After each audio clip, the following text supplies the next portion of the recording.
광고 시간에 말씀드렸던 것처럼 오늘은 대림절이 시작되는 주일입니다. 대림절이라는 그 말은 라틴어에서 유래되었는데 무슨 뜻이 있냐면 오다라는 뜻을 가지고 있습니다. 누가 오시는 것일까요? 예수님이 오신 것을 생각하고 또 오실 예수님을 생각하는 절기입니다.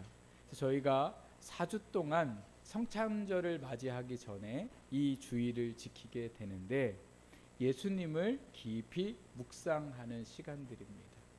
오신 예수님을 생각해 보십시오.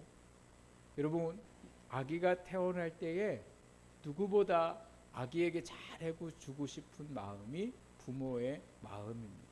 그래서 최고의 것으로 준비해 주고 좋은 것으로 준비해 주는데 예수님이 이곳에 오실 때에는 가장 낮고 천한 곳으로 오셨습니다.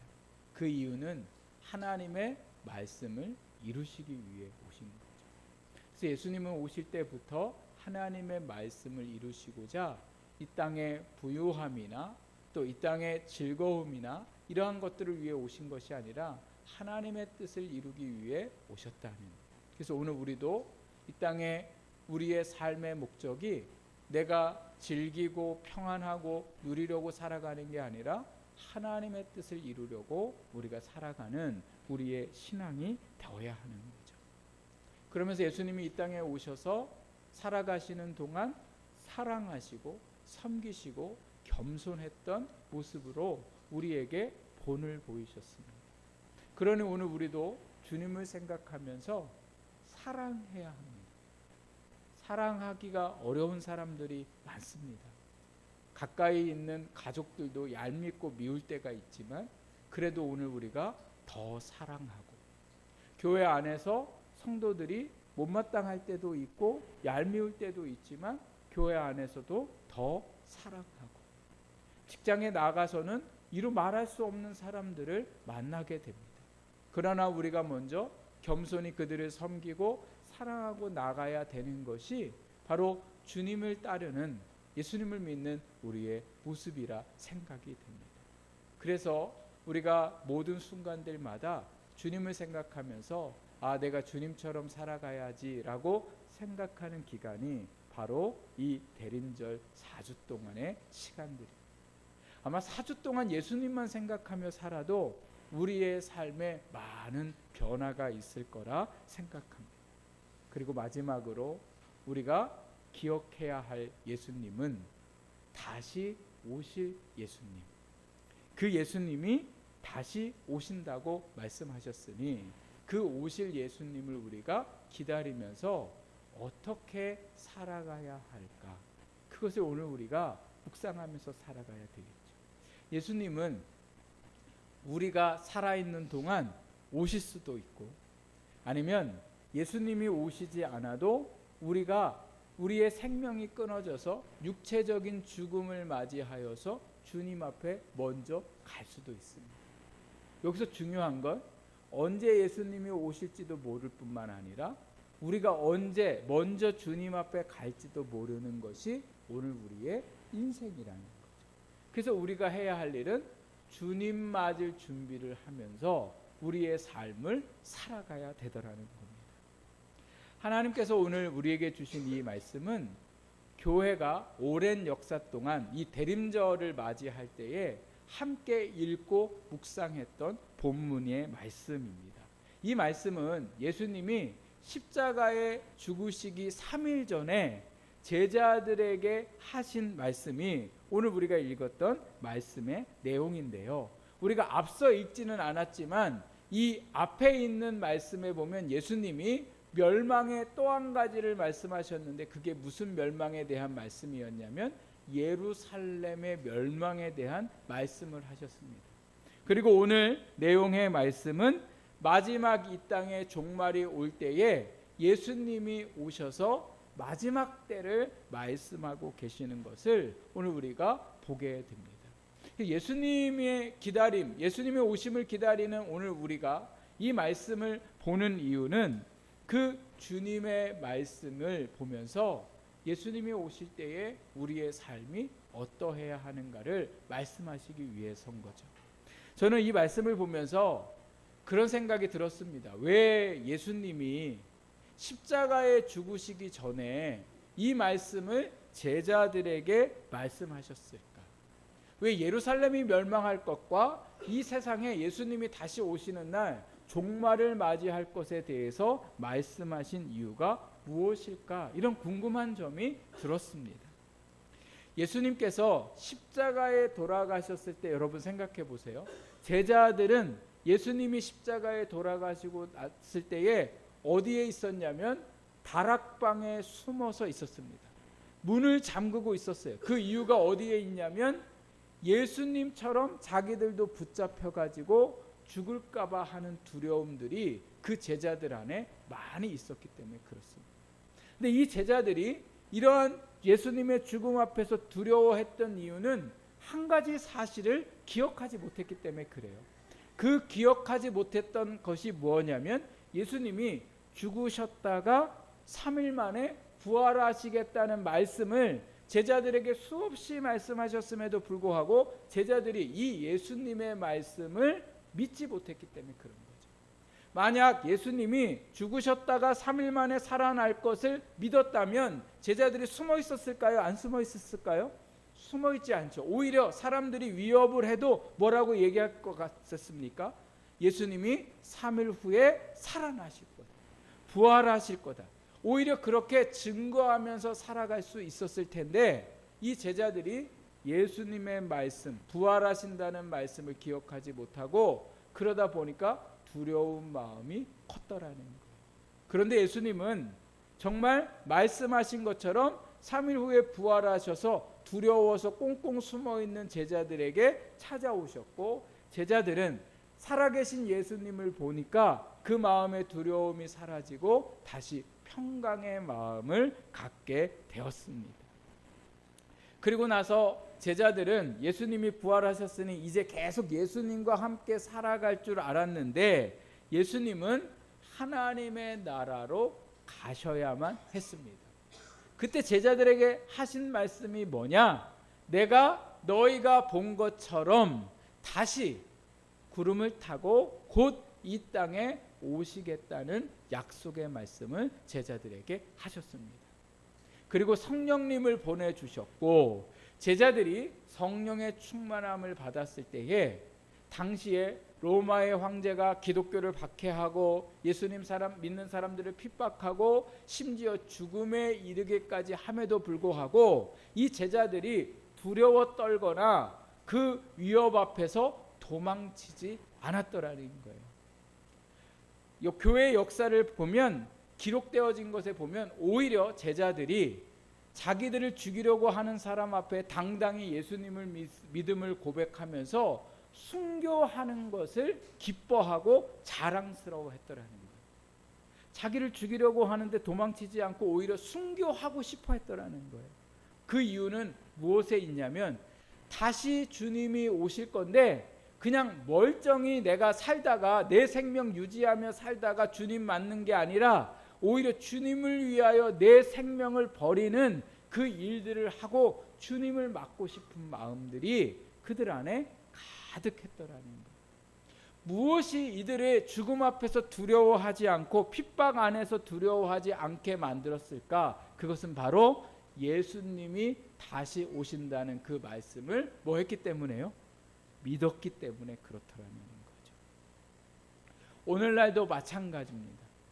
오늘 우리가 믿음으로 살아가는 것이 넉넉지 않습니다. 이 로마 시대에는 예수 믿는 일들로 인해서 매를 맞기도 하고 재산을 빼앗아 가기도 하고 많은 핍박과 죽음을 당하는 어려움이 있었다면 오늘 우리 이 시대에는 어떤 믿음의 어려움들이 있는가? 아무도 그 일들에 대해서 뭐라고 하지 않더라는 거예요. 내가 그저 교회 오고 싶으면 오도록 말고 싶으면 말도록 누가 하나 내 일에 간섭하지 않는 시대가 오늘 이 시대가 되었더라는 거예요.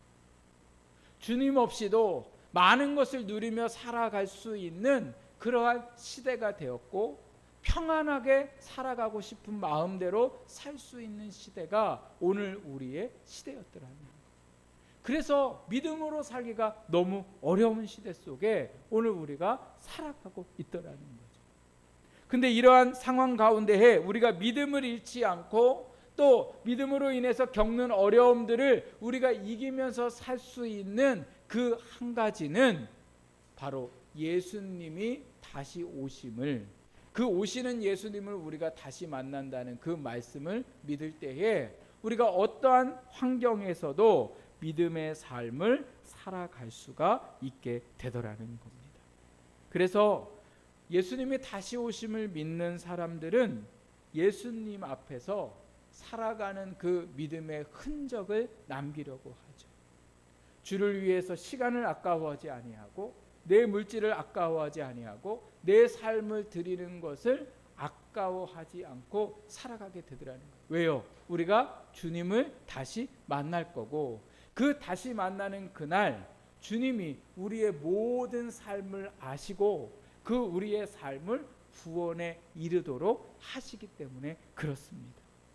그러나 반대로 우리가 주님의 뜻을 쫓아 살아가야 되고 그 말씀을 믿고 믿음의 흔적을 남겨야 되는데 그 말씀을 전혀 다 잃어버리고 그저 내 삶의 평안함과 내가 누리고 싶은 그 누리고 싶은 것들만 누리고 살다가 주님을 맞이하게 된다면 그때는 그 사람은 주님 오시는 날 아마 놀랄 거라는 거죠.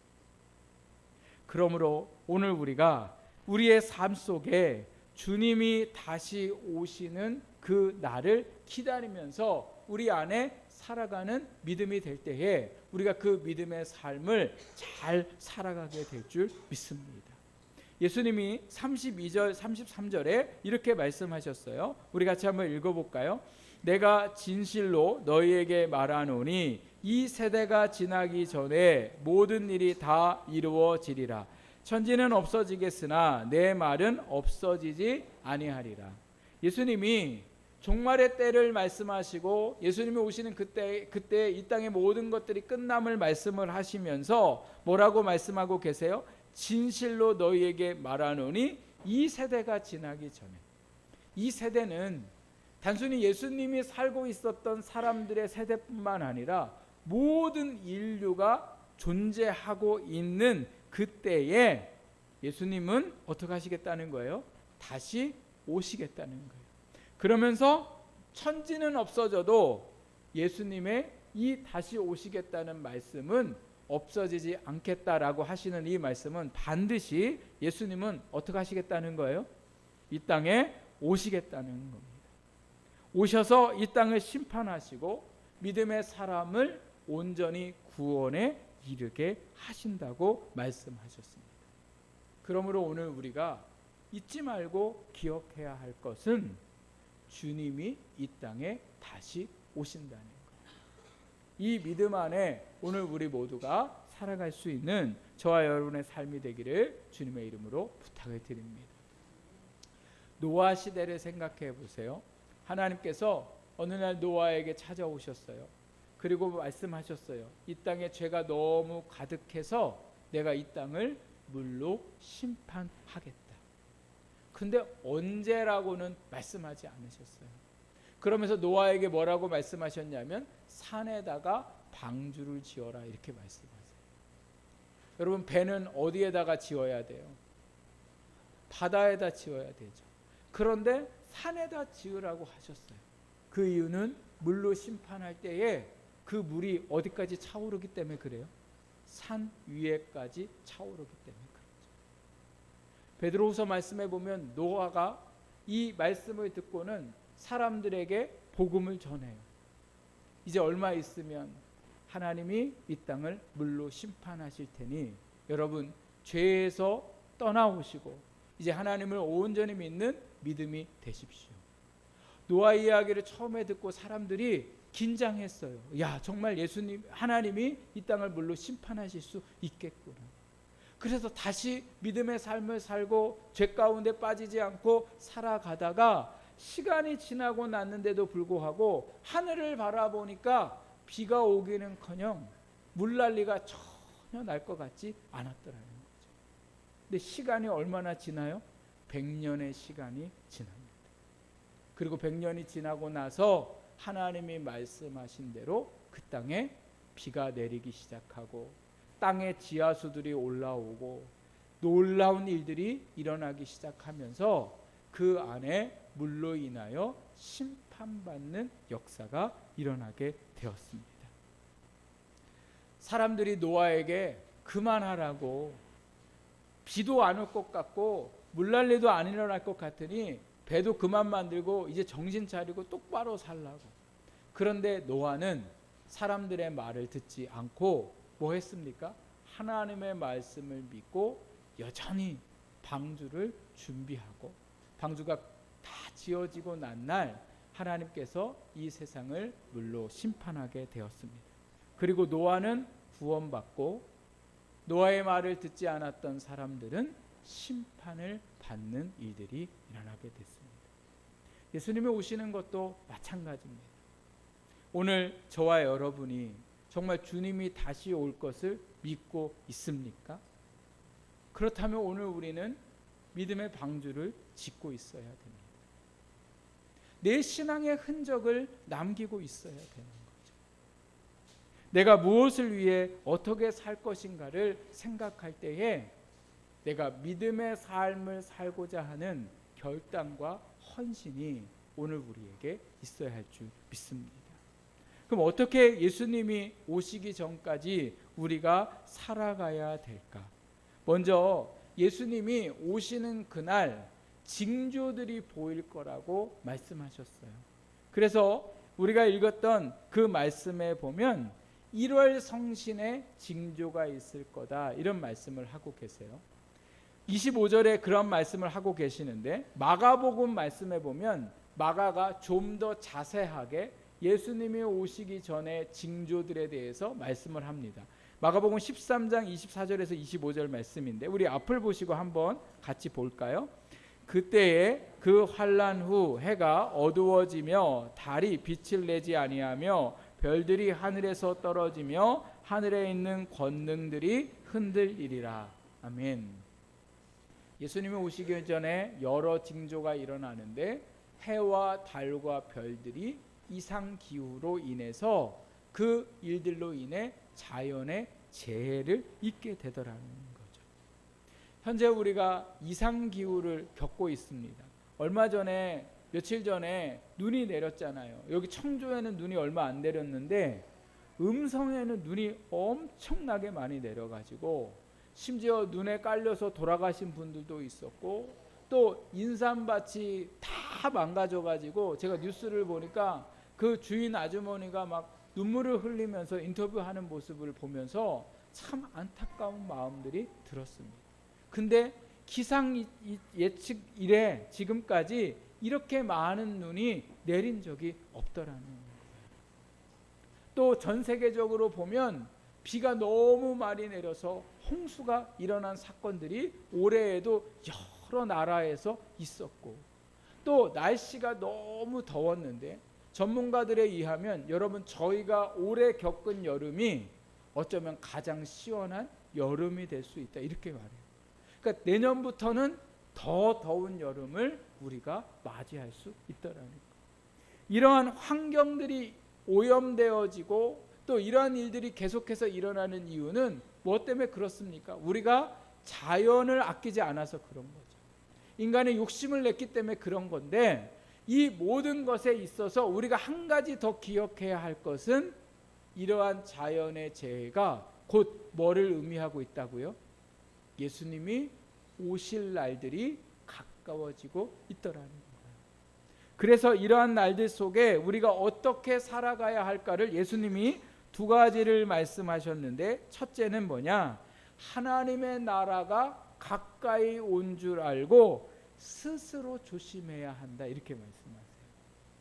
이런 징후들을 보면, 기상 이유들을 보고 전쟁들이 일어나는 것들을 바라보면, 아, 우리가 자연을 파괴했구나, 문제가 심각하겠구나 라는 것만 생각할 것이 아니라 뭐가 가까이 온 줄이요?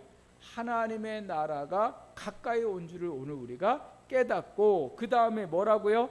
스스로 조심해야 한다라고 말씀하셨습니다.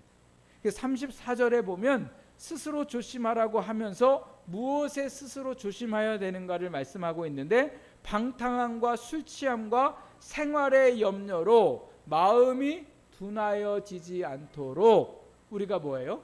스스로 조심해야 한다는 거예요. 저는 이 말씀에서 스스로 조심하라는 이 말씀이 참 많이 와닿습니다. 누가 조심하라고 이제는 얘기해 주는 시대도 아니고, 조심하라고 해도 말을 듣지 않는 시대 속에 살고 있더라는 거예요. 제가 지난주에도 말씀드렸잖아요. 포도 농사 짓는 권사님이 포도를 도매상한테 넘기면 많이 못 받으니까 주일날마다 관광지로 가지고 나아가서 포도를 파니까 돈이 어마어마 버는 거예요. 그러다 보니까 5주 동안 교회를 못 와가지고, 목사님이 아무리 돈도 좋지만 주일 성수 잘해야 한다고 문자를 보냈는데, 목사가 나한테 문자로 쳤다고 성도들에게 목사님이 보낸 문자를 다 돌려보내고 막 이렇게 교회가 막 힘들어졌는데, 다행히 성도들이 그 문자를 보고서는 목사님이 친 게 아니라 목사님이 잘 되라고 권면한 건데 저분이 혼자 저러는구나 해서 결국 그분만 교회를 나가셨더라고요. 교회를 나가시거나 아니면 요즘에는 그렇게 한 목사를 내쫓거나 둘 중에 하나예요. 그러니 목사도 말씀으로 권면하고 싶어도 권면할 수가 없는 거예요.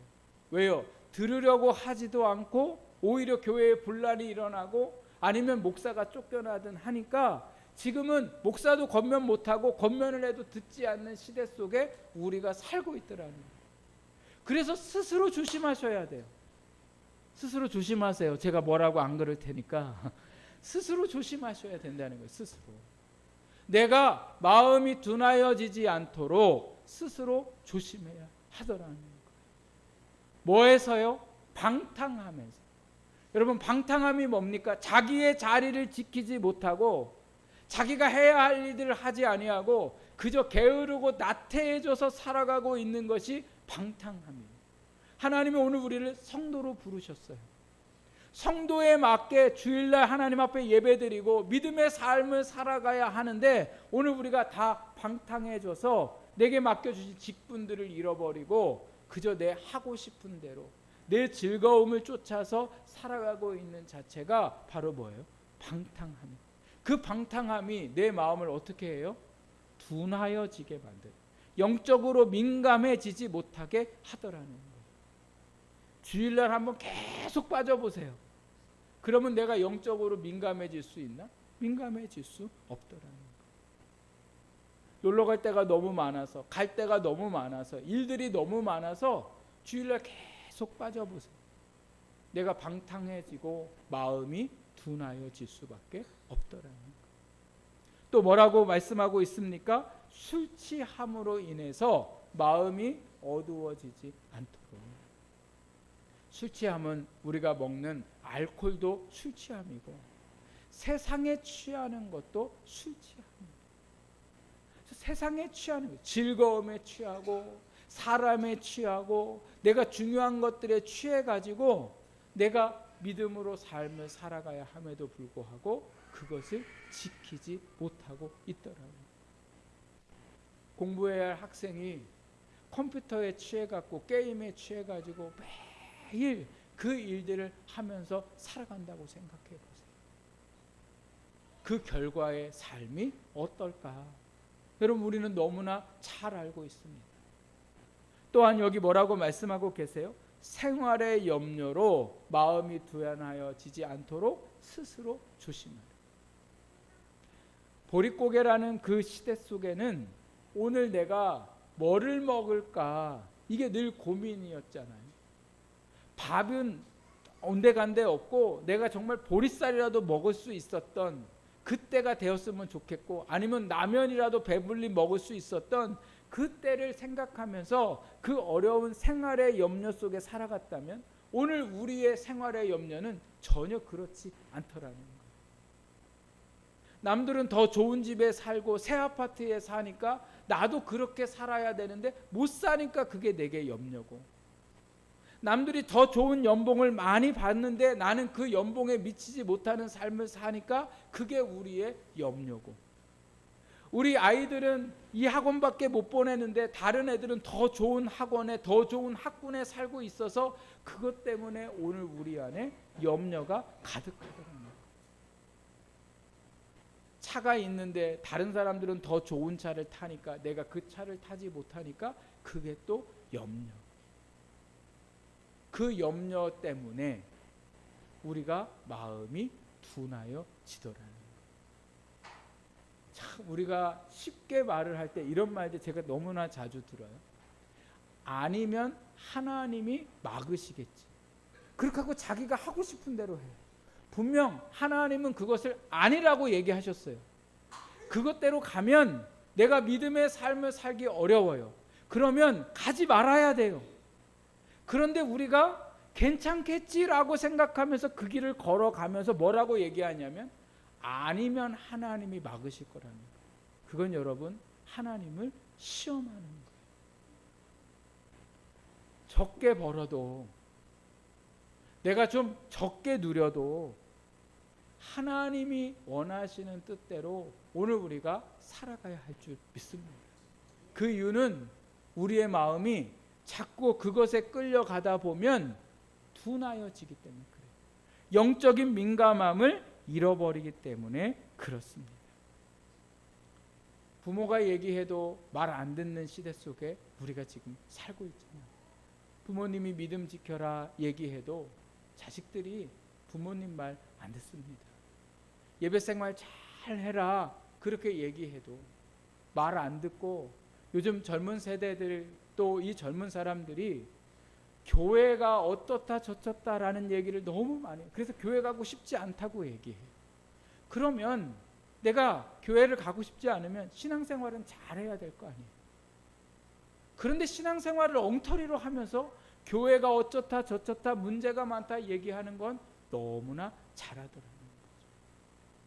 그리고 예배를 드릴 수 있음에도 불구하고 온라인으로 앉아서 예배를 드리는 건지 뭐 하는 건지 모르게 그저 그 시간을 때우고서는 내가 그저 그냥 잘 신앙생활을 하고 있다고 착각하는 거죠.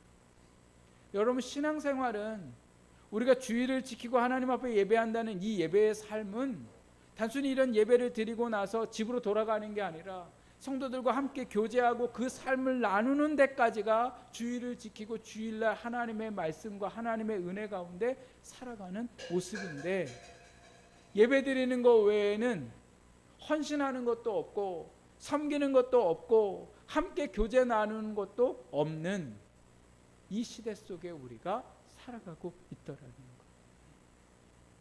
편하고 싶은 대로. 그래서 스스로 조심해야 돼요. 신앙생활하기가 더 어려운 시대 속에 살아가고 있더라는 거예요. 주님은 오신다고 말씀하셨습니다. 여러분 스스로 조심하십시오. 누가 여러분의 삶에 간섭하지 않습니다.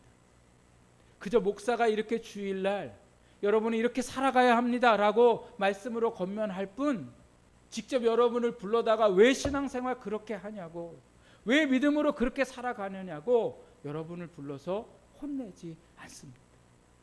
여러분 스스로 조심하십시오. 마음이 둔하여지는 그곳에서 영적으로 민감해지시기를 부탁드립니다. 또 한 가지 오늘 뭐라고 말씀하고 있냐면 항상 깨어 기도해야 한다고 말씀하고 계십니다. 헬라어 성경 말씀에 보면 항상 기도하라는 말씀보다는 먼저 깨어 있으라고 말씀하고 계세요. 깨어 있으라고 말씀하시는 것은 육적으로 잠을 자지 말라는 뜻이 아닙니다. 영적으로 잠들어 있지 말라는 뜻입니다. 말씀 생활에 잠들어 있으면 안 되고, 기도하는 생활에 잠들어 있으면 안 되고, 우리가 주를 위해 헌신하는 그 삶에 우리가 잠들어 있으면 안 되더라는 거예요.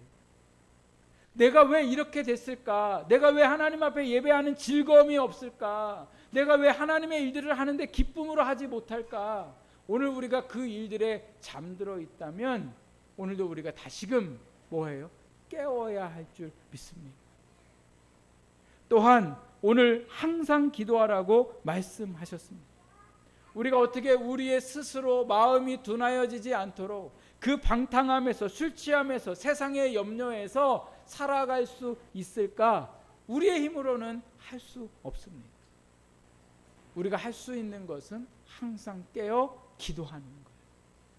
항상 깨어 기도할 때에 그 방탕한 삶을 이길 수 있고, 항상 깨어 기도해야 우리가 술 취함에서 이길 수 있고, 항상 깨어 기도해야 그 생활의 염려를 이기며 넉넉히 승리하는 삶을 살아갈 수 있습니다.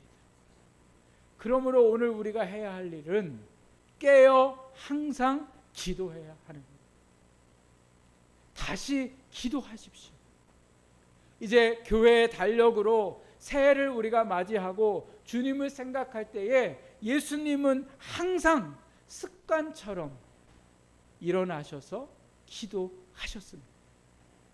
어제의 피곤함과 공고함이 있었지만 깨어서 기도하셨습니다. 오늘도 우리가 깨어 기도해야 할 줄 믿습니다. 날이 쌀쌀해지면 방에서 나오기 싫습니다. 새벽에 교회 나온다는 거 너무나 어려운 일입니다. 그러나 여러분 항상 깨어 기도하십시오.